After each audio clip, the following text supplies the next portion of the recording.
بسم الله الرحمن الرحيم. سؤال جديد وإجابة جديدة. النهاردة هنتكلم عن عيد الحب، وهل عيد الحب بيقتصر بس على الناس اللي بتحب اللي في علاقة، ولا هو بيشمل الحب نفسه؟ وحاجة كمان، ازاي ان احنا نقدر نعيش عيد الحب بطريقة spiritual، بطريقة روحانية تخلينا ان احنا نعرف نستفيد اكبر واقصى استفادة من هذا اليوم الحلو. بس قبل ما اجاوب على السؤال ده بقى، خليني اسلم عليكم واقول لكم السلام عليكم ورحمة الله وبركاته. معاكم سلام سعد، ويلا بينا نبدأ الحلقة. بس ما تنساش ان انت تشترك على القناة وتفعل زر الجرس عشان يوصلك مني كل جديد، وما تنساش ان انت تعمل شير للفيديو وتعمل شير للقناة عشان نقدر نوصل لاكبر عدد من الناس ونفيدهم، وما تنساش تعمل لايك علشان انا بتعب والله. ويلا بينا. عيد الحب بيرجع للعصر الروماني. اول ما نحتفلوا بعيد الحب كانوا الرومان. كانوا بيحتفلوا في الوقت ده بعيد اسمه اللوبريكاليا، يا رب أكون بقوله صح. بيحتفلوا بيه في النص من فبراير. الوقت ده كان بالنسبة لهم هو وقت الخصوبة والتنقية، وكانوا من ضمن فعاليات الاحتفالات ان هم كانوا بيذبحوا المعيز والكلاب. هو الحقيقة ان انا عارف او احنا عارفين هم بيذبحوا المعيز ليه، بس هم كانوا بيذبحوا الكلاب ليه. وفيما بعد اتطور العيد وبقى مرتبط بالقديس اللي هو كريستيان فالنتاين. بعد كده جت الكنيسة الكاثوليكية وقالت لك احنا هنربط يوم 14 فبراير بالقديس كريستيان فالنتاين، وفيما بعد بقى اسمه عيد الفالنتاين اللي هو عيد الحب. هل عيد الحب بيكون مرتبط بالناس المرتبطة فقط؟ انا بشوف ان اغلب الناس المرتبطة هم اللي بيكونوا ماشيين في الشوارع وماسكين بوكيهات ورد وشوكولاتة والكلام الجميل ده، والناس اللي بتبقى سنجل بتبقى مكتئبة وحزينة وقاعدة في البيت بتسمع امال ماهر او تامر عاشور ونايمين في السرير وبيندبوا حظهم على ان هم سنجل. هل بقى يوم الفالنتاين هو اصلا مرتبط بالناس الكابلز او الناس المرتبطة، ولا اليوم ده هو يوم عيد الحب؟ احنا بنحتفل بطاقة الحب، بنحتفل بمشاعر الحب.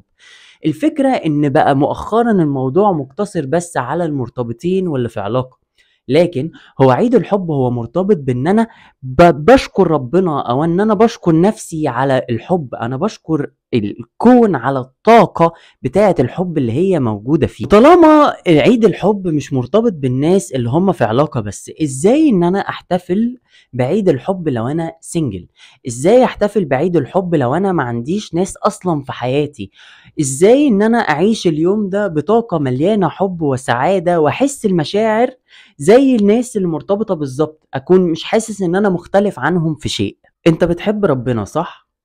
اول حاجة علشان تعرف ان انت تحتفل بعيد الحب، انت محتاج تعرف ان انت محتاج تحب ربنا في اليوم ده.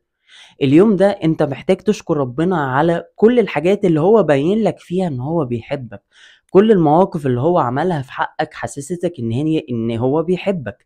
اليوم ده انت محتاج تشوف نعم ربنا عليك عاملة ازاي، فتبتدي ان انت تشكره وتمتن له وتحمده على كل الحاجات اللي هو قدمها لك من يوم ما انت جيت لحد وقتنا هذا اللي هي فيها حب. لان انت لما هتشكر ربنا على الحب، انت ربنا هيديلك حب، وانت كمان هتحس بطاقة حب. انا محتاج ان انا احب نفسي، بمعنى ان انا محتاج ان انا اشكر نفسي على الحاجات اللي انا عملتها في حق نفسي. ان انا ايه هي نقاط قوتي، ايه هي الانجازات اللي انا انجزتها في حق نفسي وفي حق الاخرين، ايه الحاجات اللي انا بعملها في يومي وفي حياتي بتسعدني وبتسعد الاخرين. فانا محتاج ان انا احب نفسي، بمعنى ان انا اكون شايف نفسي، شايف مشاعري، شايف افعالي، شايف افكاري الطيبة، شايف النوايا بتاعتي. احنا امتى بنحب ان احنا، امتى بنحس ان احنا محبوبين؟ لما بنكون متشجعين، لما بنكون متشافين، لما بنكون بيتقال لنا كلام حلو، لما حد بيقعد معانا وقت حلو، لما اما حد بيطبطب علينا. فانت هتحب نفسك امتى؟ لما انت اللي تعمل لنفسك الكلام ده، لما انت اللي تحب نفسك بانك تدي وقت لنفسك، بان انت تشجع نفسك، بان انت تلمس نفسك، تطبطب على روحك، تحضن روحك، تشوف ايه الحاجات الحلوة اللي انت بتعملها. فانت تقعد تدي لنفسك حب، انت اللي تدي لنفسك كواليتي تايم، تدي لنفسك وقت تشكر فيه نفسك على الحاجات الحلوة اللي انت بتعملها في حق نفسك وفي حق الاخرين. ايه الحاجات؟ يا ربي الحمد لله سلام، أنت حد طيب، أنت حد محترم، أنت حد بتقدّر، أنت حد أمين، شكرًا لإن أنت بتحاول إنك تعمل أحسن حاجة عندك وهكذا. فتحاول إن أنت تشوف نقاط قوتك وتشكر نفسك عليها، وتشوف إنجازاتك وتشكر نفسك عليها، والحب اللي أنت مستنيه إنك تاخده من الآخر أنت اللي تبتدي إنك تدّيه لنفسك. أنت زي ما بتكون مستني إن الآخر هو اللي يجيب لك هدية عشان يحسسك إنك متشاف ومحبوب وإنك بتستقبل الحب، أنت محتاج إن أنت اللي تكون السبب اللي بتدّي لنفسك الحب، بمعنى إنك تجيب هدية لنفسك، تشوف حاجة أنت نِفْسك فيها وتعملها لنفسك، أ ارسم لنفسك رسمة، اكتب لنفسك رسالة، هات لنفسك برفان بتحبه، هات لنفسك لبس بتحبه، هات لنفسك حاجة أنت بتحبها، أنت هتحسّها وكأنها بالضبط هي جاية من حد تاني، ولكن أنت اللي عاملها لنفسك ولروحك. زي ما حبيت ربنا وزي ما حبيت نفسك محتاج بقى تطلّع للناس، لإن هو الموضوع عبارة عن مثلث الله ونفسي والآخرين.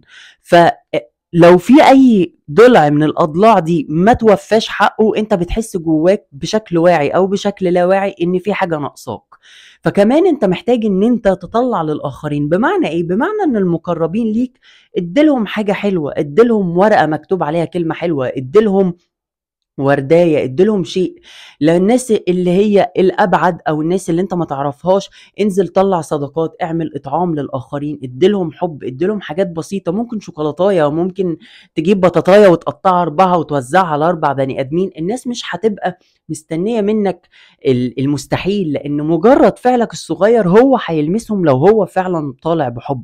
فحاول إن أنت تُعطي للآخرين حُب، وإن أنت ب توزّع الحب ده للناس الأوسع، بمعنى إنه الناس المقرّبين وبعد كده أصحابك واللي بعد كده. فحاول بقدر الإمكان تكون أنت الgenerator، أنت اللي بتنتج مشاعر الحب وبتطلّعها للآخرين، قصاد ده هتستقبل برضه حب. أنت مثلًا في علاقة حاول إن أنت الهدايا بتاعتك ما تكونش عادية. يعني إيه ما تكونش عادية؟ يعني ما تكونش حاجة هتخلص وتنتهي وخلاص، اللي هو ورد وخلص وزبل وراح. ممكن تجيب ورداية أوكي، عشان اللحظة مهم إن أنت تحسس بيها الآخر إنك مهتم، لكن في نفس الوقت حاول إن أنت الهدايا بتاعتك تكون بتخلّي اللي قدّامك يكون في حالة من النمو. يعني مثلًا لو البنت اللي أنت مرتبط بيها تدّي لها مثلًا فلوس تحضر الcourse، أو إن أنت تحجز لها course، الcourse ده هيساعدها في شغلها، الcourse ده هيساعدها في إنها تنمو. هي مثلًا نِفْسها مثلًا أنت شخص مرتبط بيه عايز يتعلّم هواية معيّنة، العزف مثلًا، تجيب له الآلة اللي هيعزف بيها مثلًا. من الآخر كده حاول إن أنت الهدية بتاعتك تكون هدية ذات قيمة. ذات قيمة يعني إيه؟ كل الهدايا ذات قيمة بما إنّك أنت اللي جايبها، لإن أنت اللي بتصنع للشيء قيمة، ولكن مجرّد إن أنت تجيب الحاجة اللي بتساعد في نمو الآخر هيكون في حالة من النمو بيها، دي هتبقى حاجة مؤثرة جدًا وهتبقى ليها صدى جوّه اللي قدّامك لفترة طويلة. إحنا كإسكندرانية مثلًا بنحب البحر، وأوقات كتيرة لمّا بنبقى زعلانين وبننزل نقعد في البحر بنكون سعداء ومبسوطين. طب ما البحر ده بيحبنا عشان كده غيّر لنا الطاقة اللي فينا، وإحنا بنحبه عشان كده لمّا قعدنا قدّامه اتغيّرت الطاقة اللي فينا. اللي أنا عايزة أقوله إن حتى الطبيعة بتساعدنا وبتحبنا. لإن أنت لمّا بتنزل تقعد في جنينة أنت بتحس إنك مرتاح ومبسوط، فالطبيعة بتحبك عشان كده ساعدتك. وما تنساش إن طاقة التغيير هي من طاقات الحب، الحاجة اللي بتغيّر لك للأحسن بتساوي حب. فلمّا أنت بتنزل تقعد في الطبيعة، سواء شجر، سواء جنينة، سواء بحر، سواء بتبُص للسما، سواء إنك بتبُص للنجوم، سواء إن أنت قعدت على النيل، قعدت جوّه الرملة، قعدت على الرملة، أيًا كان، أي حاجة غيّرت مودك للأحسن للأفضل، فهي دي طاقة حب. فأنت حاول إن أنت بقدر الإمكان لو ما عندكش حد تنزل معاه، تنزل تقعد مع الطبيعة، وحاول إنك تحضن الطبيعة وتخلّي الطبيعة تحضنك، بمعنى إنك أنت تحس الطاقة اللي بتتغيّر جواك وقت ما بتكون جوّه الطبيعة وتحبها وتمتن لها. تواصل مع أي حاجة في حياتك أنت بتحبها ونِفْسك تستمر. مثال، أنا باحب التليفون ده، باحب تليفوني جدًا. ليه باحبه؟ لإن هو بيساعدني أتواصل مع الناس، بيساعدني إن أنا أعمل لكم الفيديوهات دي وأقعد قدّامكم، من غيره أنا مش هاكون قادر أتواصل مع حد، فأنا باشكر التليفون بتاعي وباحبه. فأنا لمّا هاشكره وهاحبه بشكل لا واعي، هاكون باسعى جدًا إن أنا أحافظ عليه يفضل موجود لأطول فترة ممكنة. الامتنان بيساعدنا إن إحنا نحافظ على الحاجة اللي في حياتنا عشان تفضل لأطول فترة ممكنة. فكل حاجة في حياتك جماد، انت بتحبها افتكرها، اكتبها في ورقة، وافتكر ان هي موجودة في حياتك بتساعدك وبتخدمك لهدف ما، ودي طاقة من طاقات الحب. الحب زي ما قلت لكم هو الشيء اللي بيخليني كمان مش بس اتغير، ولكن كمان اعمل شفاء وتواصل. خليني مثلا امتن الحاجة من ضمن الحاجات اللي انا فعلا حقيقي ممتن ليها. انا ممتن جدا للناس اللي موجودة عندي على القناة، بفضل الله القناة بتاعتنا كلنا، لان احنا كلنا مشتركين فيها. انا من غيركم القناة دي مش هتكون ليها اي لازمة وملهاش اي اهمية. فانا بشكركم وبشكر القناة على وجودها، وبشكر ربنا ان هو اداني الفرصة ان انا افتح القناة دي، وبشكر ربنا ان هو سمح لي ان انا يكون عندي العلم اللي اقدر اوصله ليكم. وبشكركم لانكم انتوا بتدوني من وقتكم، وبتدوني من طاقتكم، وبتدوني من مجهودكم، وبتثقوا فيا ان انتوا تشوفوا الفيديوهات بتاعتي، مع ان في ناس كتيرة جدا صناع محتوى كتير جدا يقدروا يقولوا لكم نفس الكلام اللي انا بقوله ده بالظبط. فبشكركم ان انا بحتفل معاكم بعيد الحب، وان انتوا موجودين معايا وجنبي وفي حياتي. للاسف احنا في اوقات كتيرة اليوم ده احنا ما بنعرفش نحتفل بيه كويس، لان احنا بنكون زعلانين من ناس معينة، فمش قادرين نحس الحب، مش قادرين نحس بطاقة الحب. الحب بالنسبة لنا كان وجع، الحب كان بالنسبة لنا ألم، الحب كان بالنسبة لنا أذى. فحاول ان انت اليوم ده على الأقل تمارس عادة الغفران، او انك انت تغفر لحد، تختار حد في حياتك انت قادر او حاسس انك ما عندكش مشكلة خلاص انك تتخطى وتغفر له. والغفران مش معناه ان انا هنسى فعل اللي قدامي، هنسى انه ازعجني، هنسى انه ضايقني، هنسى انه تعدى عليا، ولكن الغفران هو ان انا اقرر اتخطى فعله، وابص دلوقتي وابص لقدام ازاي اصلح اللي هو عمله، ازاي اصلح اللي هو عمله جوايا. ما استناش ان هو اللي يصلح اللي عمله جوايا، ما استناش ان هو اللي يتحمل المسؤولية للوجع اللي حسيته، ولكن اقرر ان انا اللي اتحمل المسؤولية دي، لان انا اللي متحمل مسؤولية حياتي، هو مش متحمل مسؤولية حياتي. والوجع والاذى والحزن والنفسية الوحشة اللي جوايا دي مسؤوليتي انا، لان انا اللي شايلها، انا اللي متحمل مسؤوليتها. دلوقتي هو قاعد في حياته خلاص، او هي قاعدة في حياتها خلاص، راحت شافت اللي وراها. انا بقى اللي مسؤول ان انا اخلي نفسي دلوقتي احسن، انا اللي مسؤول ان انا احسن من نفسيتي، عشان انا استحق، انا استحق اكون كويس، انا استحق اكون مبسوط، انا استحق اعيش بشغف، انا استحق اكون مرتاح، انا استحق ان انا احس بامان وبسكينة. مش هستنى حد هو اللي يجي يصلح اللي عمله. خلاص انا بيتي اتكسر، انا هصلح بيتي عشان انا بحب بيتي وعايزه اقعد جوه بيتي وخلاص. مش بس كمان ان انت يعني تمارس عادة الغفران، ولكن اليوم ده حط انتنشن، حط نية انك انت عايز تعمل شفاء، تعمل شفاء لأوجاع حصلت لك من الماضي، تعمل شفاء لطفلك الداخلي، تعمل شفاء من أوجاع الآخرين هم اللي عملوها أو أذوك بيها، تعمل شفاء لحاجات أنت عملتها في حق الآخرين، أو إن أنت تكون الحاجات اللي أنت أذيت بيها نفسك أو الحاجات اللي أنت أذيت بيها الآخرين.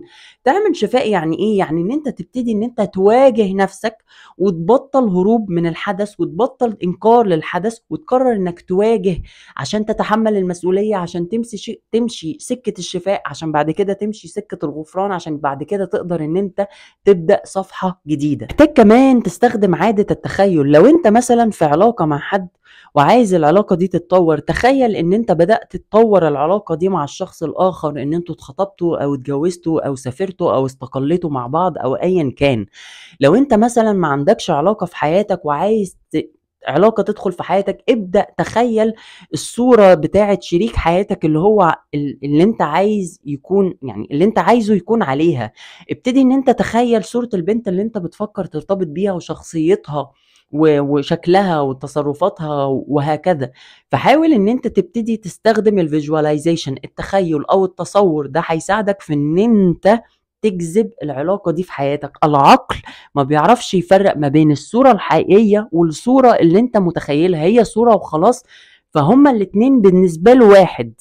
فانت يعني كأنك لما تخيلت كأنك بتقول له ده حصل خلاص، لان هو مش هيقدر يقول ايه ده حصل بجد ولا ما حصلش بجد، هو ده تخيل ولا مش تخيل، هو ما عندوش كده، هي دي صورة بالنسبة له، الصورة يعني حقيقة. ما تنساش وما تنسيش ان انتوا تسامحوا الاكس بتاعكم، ده شيء مهم جدا. لو كان في اكس والاكس ده وجعكم وجرحكم، حاولوا ان انتوا تشفوا نفسكم منه، لان الشخص ده ما دخلش كده من فراغ، هو دخل علشان يوصل رسالة معينة، ولما خلصت الرسالة هو مشي. ربنا ما كانش مقدر ان هو يكمل او تكمل في حياتك. فالمفروض ان انت في اليوم ده تبص على الشخص ده عمل لي اضافه في حياتي عامله ازاي. لو انت قلت ما عمليش اضافه وكل وحش في وحش، يبقى انت لسه ما اتعلمتش الدرس، يبقى انت لسه ما شفتش حكمه ربنا. ربنا بيقول لك ان مع العسر يسر، طالما في عسر يبقى في يسر، يبقى الشخص ده كان بيعمل لك حاجه حلوه، بس انت لسه من كتر الوجع والالم مش قادر تبص على منظور اخر. فحاول ان انت اليوم ده تبص على ناحية اخرى، تبص على منظور اخر، الاخر ده فادني في ايه، الاخر ده ساعدني ازاي، الاخر ده عمل لي ايه. حاول ان انت تتواصل مع الاخرين، انزل مع صحابك واشكرهم على وجودهم في حياتك وصفاتهم الحلوة وعلى صفة الوفاء اللي موجودة فيك وفيهم، لان لولا الوفاء ما كانش هتبقى العلاقة دي اصلا تستمر، وما كانتش العلاقة دي اصلا اساسا هتكمل. فاشكر ربنا، اشكر الاخرين على الوفاء، واشكر نفسك على الوفاء، واشكر ربنا على ان هو خلق جواك الوفاء عشان تعرف تكمل في العلاقات اللي هي موجودة في حياتك. ما تنساش كمان ان انت تخرج اليوم ده، لو اخرج مع نفسك، روح اوبرا، روح حفلة، روح مسرح، روح فيلم. حاول ان انت تندمج مع الناس، لان ده هيخلق فرص انك تقابل ناس جديدة. وعلى فكرة من خلال انك انت هتقابل ناس جديدة، ده هتخلق جواك فرصة ان انت تعمل شفاء، تحط نوايا جديدة. اللي هو بمعنى ايه؟ بمعنى انك تحط نوايا جديدة في ان انت تعمل شفاء، ليها حاجات ليها علاقة بالحب، اللي هو يا رب، يا رب خليني اكثر تعبير عشان اعرف احب الناس واحب نفسي اكتر. يا رب قلل عندي، زود عندي شعور الثقة بالنفس والثقة في الآخرين عشان أعرف أحب نفسي وأحب الآخرين. يا رب خليني أكثر امتنان لنفسي وللآخرين، أكون أكثر شكر لنفسي وللآخرين عشان أعرف أحب نفسي وعشان أعرف أحب الآخرين. فحاول إن أنت تحط نوايا جديدة، النوايا دي هتساعدك إن أنت تكون أكثر قرب وأكثر حب لنفسك وللآخرين. حب هي طاقة موجودة جوانا مش برانا. لو دورنا جوانا وعرفنا نلاقي طاقة الحب فنحب نفسنا، هنبتدي ان احنا نجذب علاقات بتحبنا. وطول ما احنا مش لاقيين الحب جوانا، مش هنعرف نلاقي الحب برانا، دايما هنحس بالنقص وبالاحتياج وبالجوع. طاقة الحب هو طاقة ربنا حطها جوانا في قلوبنا علشان تساعدنا على التواصل وعلى الشفاء وعلى التغيير. احنا بالحب نقدر نتشفي، بالحب نقدر نتغير، بالحب نقدر ننمو، بالحب نقدر نتواصل، بالحب نقدر ان احنا نعمل معجزات ومستحيلات. كل سنة وانتم طيبين وهابي فالنتاينز داي. انا كده جاوبت على السؤال. لو عجبك الفيديو ما تنساش ان انت تشترك على القناة وتفعل زر الجرس عشان يوصلك مني كل جديد، وما تنساش ان انت تعمل شير للفيديو وتعمل شير للقناة عشان نقدر نوصل لاكبر عدد من الناس ونفيدهم. وما تنساش تعمل لايك علشان انا بتعب والله. كان معكم سلام سعد، وتابعوني.